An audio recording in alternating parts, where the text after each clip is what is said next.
Yo, what is going on, boys? GZTV here, back with another video, and today we got something new. It is the middle of the week, and we're doing a movie review. Usually I only do movie reviews for horror movies, but today we got Spider-Man No Way Home. This Monday, I actually went and watched the movie. I'm going to give you guys my thoughts. This is the first movie review where I don't have the notes, excuse me, at the top of the dome.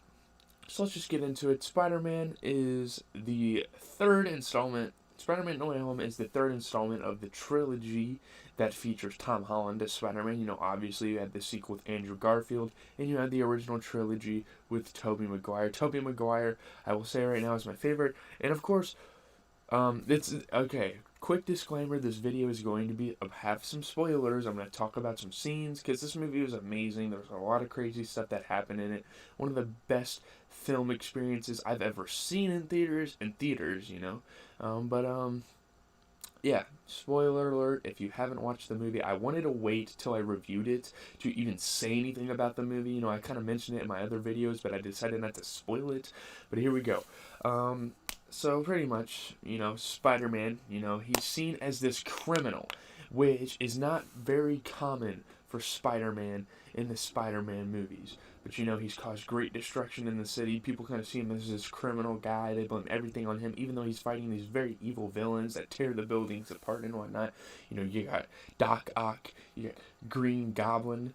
I don't know who the electric guy is. I cannot, Magneto, I think is his name, Magneto, right? That's another villain that Spider-Man fights very often in his universe. Because it's kind of crazy because Spider-Man almost has his own Marvel universe. You know, you got the Avengers; they fight all sorts of different guys like Ultron and Thanos sometimes. But like Spider-Man, I feel like has his own villains, and that's what really makes him very unique in the MCU. He has plenty of villains. You know, Sandman's not necessarily his villain, but you know, you got Sandman. Doctor Strange is a part of the Spider-Man universe, hero slash villain. You know, I guess he can be a villain at times. Who else do you got? I said Doc Ock. I said Green Goblin. And actually, like, watching this movie really made me want to play the video game, the Miles Morales, but it's not the Tom Holland version, so I don't know if I want to play it. I don't know. We might see. We got plenty of games lined up for the video game series, but that's besides the point. We're talking about the movie. You know, Spider-Man, his girlfriend MJ, played by Zendaya, of course, which is awesome to see her in a Spider-Man movie and a Marvel movie. His other friend, I don't remember the Asian guy's name, but he's played by Jacob Batalon. I know the actor's name, but I don't know the character's name. So they're trying to get into MIT, a very prestigious, if you guys didn't know, like it's a real thing. It's like a very prestigious school for math and engineering and stuff like that. They try to get into the school, and because of his criminal record, obviously they get rejected. What happened before that? Am I missing anything? You know, obviously the scene, like the first big scene that happened was when Spider-Man's trying to um, tell this author about how he thinks he's worthy of getting into MIT, and he's like praising his friends and stuff for all the stuff they've done to help him. Um, and all of a sudden, you know, Doc Ock emerges from the ground and like throws all these cars and like buries them into the freaking road and all this stuff. Spider-Man uses his heroics. The action scenes are amazing. This film is pretty spectacular. And then all of a sudden, Green Goblin comes in.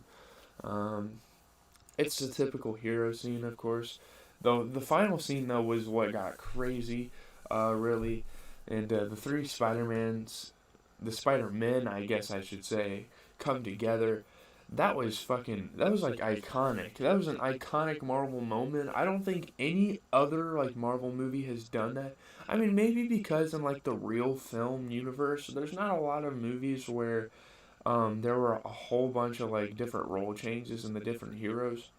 I guess that's for the most part like a Spider-Man thing, but I feel like in DC, like with Batman, that would have been really cool to see that in a Batman movie. Obviously, they can't shouldn't really do it now because it's kind of like copying Spider-Man, but I thought that was such a cool moment. Movie was epic. I definitely want to watch the rest of this trilogy. I'm mad at myself that I watched this before the other ones in the trilogy, By the way, tonight I'm gonna be watching Homecoming, so that's gonna be pretty exciting. Um, I thought it was funny when the Asian guy got a hold of the Doctor Strange ring and he was doing all these magic powers and stuff. That was pretty awesome. Very funny character, very like comic relief type of character in the movie, and he's been like that for the whole trilogy. He was even in Infinity War on the bus. I do remember that actually. I saw that about him in an interview. Tom Holland, man, he's really building himself up to be one of the better Spider-Mans out of the three. I definitely like Tobey Maguire, and I haven't even watched any of Andrew Garfield's movies, but we probably will eventually. I'll probably watch the Amazing Spider-Man sequel eventually. I think it's a sequel. I don't think there's a trilogy there. I think it's just a sequel with Andrew, but Andrew Garfield's like probably the best actor overall out of the three because he's been in so many good movies. He's been on such good cast. And thanks for tuning in, whoever did. I feel like this video is gonna get a lot of love. I don't know if this review is very good. I'm just kind of going off the dome here. I'm not really talking about the plot that much, just about what I thought of the movie. All the fight scenes were great. You know, Spider-Man isn't comfortable returning home. You know, he actually tried to help the villains, which you don't really see that much in the superhero universe. You don't see a lot of superheroes help out. In another movie I definitely want to watch after seeing this one is Doctor Strange, because again, he's a part of this universe. I've already seen, I saw this article that, like, suggested me movies to watch in order, and I already watched Captain America Civil War, so that kind of, like, introduced me to Spider-Man, you know, like the Tom Holland Spider-Man. It kind of introduced me to that one. There's ways to watch all three different actors as Spider-Man. I think that was kind of interesting when I saw that article. It's just a great movie. I definitely recommend it. And when Doctor Strange takes Spider-Man into the Mirror Land, that was super trippy. Like, if you are on drugs and you watch that movie, you are probably fucking enjoying yourself, dude. Wow, that was the most trippy film experience ever. It's just an overall great movie. I don't know what else to say. I can't really recall the plot like super duper well. It's pretty sad. I think it's really cool how they touch on the subject of, like, you know, being a celebrity. You know, Spider-Man's a very known guy, and people are, like, always coming after him. I think that's cool how they kind of touched on that point in this movie. They made it a point, like, even the cast members said stuff about that. You know, it's kind of like a high school story, like, high school pop star story of, like, what happens when you're famous at a very young age, and you have a girlfriend, and people, like, attack her. It kind of happened in the beginning scene of the movie. I think that was really awesome how they, like, incorporated that idea. But yeah, I would definitely watch it like 100 more times. I think it was fucking awesome. It's 2.5 hours, and the whole 2.5 hours, oh, you know, obviously the Tom Holland Spider-Man movies are pretty lengthy. Most movies nowadays in the Marvel Universe are lengthy. They definitely want to get everything done in one piece, but even though there's a trilogy for this, but you know, it was entertaining throughout. Like, man, if you haven't watched this, I don't know what you're doing. Like, this is fucking incredible. This movie was incredible. It's my favorite of 2021. I don't know, is it better than Candyman? I loved Candyman, bro. I don't know, is it better? I think it's definitely a toss-up for movie of the year for those two. I really liked those two films a lot.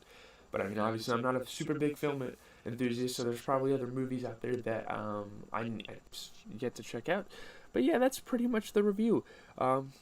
Stay tuned at about 1-ish, a little after 1 maybe, we will be playing the Matrix engine thing, the engine experience on the PlayStation. We'll play that for about an hour, and that'll be the content for the day. Hopefully you enjoyed my review. Hopefully you enjoyed this movie if you've seen it. I know a lot of my friends are just now seeing it, so spoiler alert, do not watch this video if you haven't watched the Spider-Man. That should be a given with these review videos on the channel, but I mean, as always, it is GZTV. Leave a like, comment, and subscribe. I'm happy to provide this content for you. There will be another Spider-Man review video tomorrow, so please tune in there. That'll be fucking awesome. We're doing New Music Friday tomorrow. If no good music drops, I think Trippie Redd dropped a secret mixtape on Spotify that we'll check out tomorrow night. But yeah, that's it. Have a great holiday season. Happy holidays, boys. And I'll see you guys tomorrow, and hopefully